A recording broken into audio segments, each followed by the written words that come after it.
Un jour, invitée à dîner avec une amie, je suis rentrée tard. Mon mari dormait déjà. Ma cadette, 2 ou 3 ans, s'est réveillée.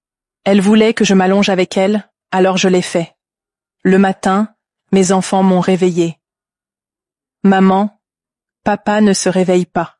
Vous avez entendu. C'est une histoire en fait tellement intéressante et tellement touchante que quand je l'ai écoutée, j'ai senti quelque chose, j'ai même coulé les larmes. Et vous allez comprendre à la fin pourquoi j'ai coulé les larmes, parce que c'est une histoire qui est vraiment profonde. Elle apprend quelque chose de très profond. Écoutez s'il vous plaît. J'ai trouvé mon mari inerte. On a appelé les urgences. C'est arrivé comme ça. Quelqu'un ici a-t-il déjà vécu une urgence médicale? N'importe quel type d'urgence médicale? Ça se passe comme ça. Voilà ce qui arrive. Il ne réagit pas. L'ambulance arrive, on l'emmène passer un scanner. Ils disent qu'il a eu un AVC, des lésions cérébrales, qu'il est dans le coma. Ils ignorent pour combien de temps. Je suis là, cet homme constant depuis 17 ans, ce mari aimé, ce père merveilleux. Mes enfants me regardent pour des réponses. Quand papa va-t-il se réveiller? Quand rentre-t-il à la maison? Quand rentrez-vous?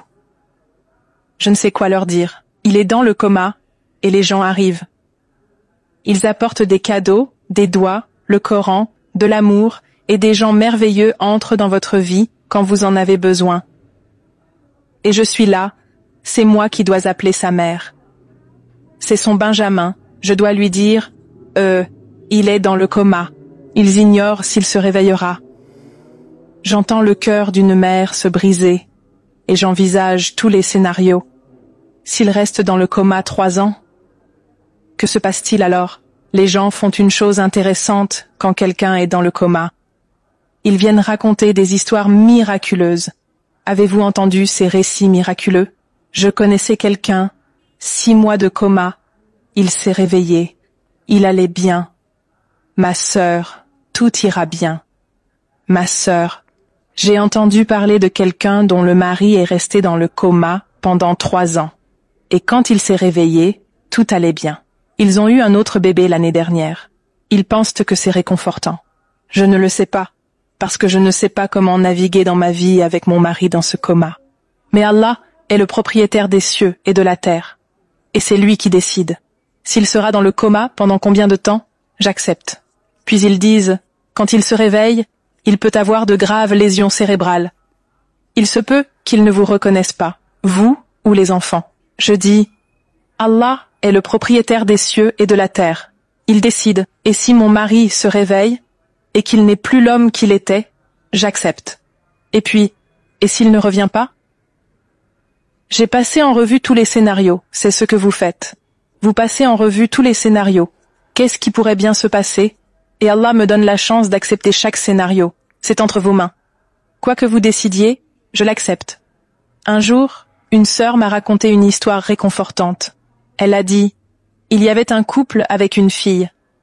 Cette fille, née très malade, devait mourir jeune selon les médecins, mais elle a survécu, jusqu'à ce qu'elle tombe gravement malade. À l'hôpital, on leur a dit de la laisser. Le lendemain, les médecins ont dit, c'est pas bon, elle a besoin de ceci et cela.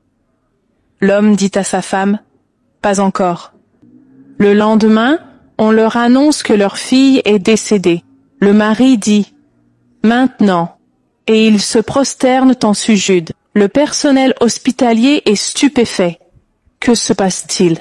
Les parents expliquent, Allah nous a bénis avec cet enfant plus longtemps que prévu.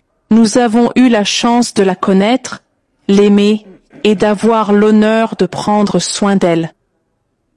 C'est un motif de gratitude. Si Allah subhanahu wa ta'ala la reprend, nous n'exprimerons que de la reconnaissance. 2 semaines plus tard, le médecin m'appelle. Malgré nos efforts, votre mari n'est plus.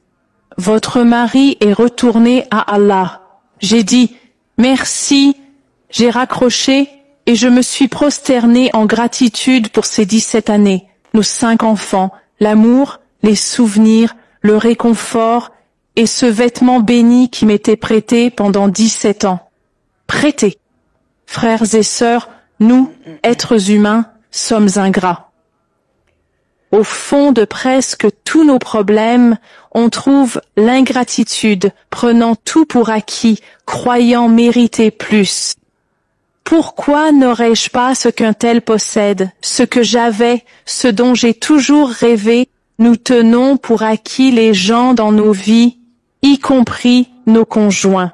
Et franchement, je pense qu'on prend plus pour acquis notre conjoint que quiconque. Qui est d'accord avec ça? Qui prie constamment pour ses enfants? Mais voici mon point.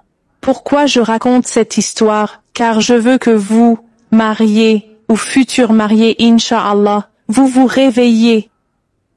Je veux que vous réalisiez la bénédiction qui est juste à côté de vous, qu'une personne accepte de partager sa vie avec vous, de la construire, de tolérer vos défauts, de vous excuser, de vous aimer malgré tout. C'est un motif de dire Alhamdulillah. Vous avez entendu? Je ne sais pas en fait, c'est quelle foi, c'est quel amour qu'on peut avoir pour son Créateur, pour avoir cette force-là d'accepter tout ce qu'il nous donne et tout ce qu'il nous prend, sans être ingrat. Parce qu'il vous a donné, vous avez eu la chance de vivre avec, vous êtes épanoui, vous avez vécu des moments extraordinaires, il décide de le prendre, vous tombez. Pourtant, c'est lui qui vous a donné ce plaisir-là, vous tombez. Regardez la foi comme ça. La gratitude, il faut toujours avoir de la gratitude pour ce qu'on a sur cette terre. Il faut arrêter d'être ingrat. L'homme est ingrat. Voilà ce qu'il faut qu'on commence à travailler, qui est très important. Regardez la foi, regardez l'amour pour son Créateur, regardez l'amour pour sa religion, la compréhension. C'est tellement profond, il faut vraiment être intelligent pour comprendre ce qu'elle est en train d'expliquer. Ce qui est sûr, vous savez très bien que dans la vie, nous sommes tous là pour un moment et nous finissons par partir, ainsi que nos amours, ainsi que nos amis, ainsi que nos parents, nos frères, nos sœurs, et ainsi va la vie. Que la paix de Dieu soit sur vous. Au revoir.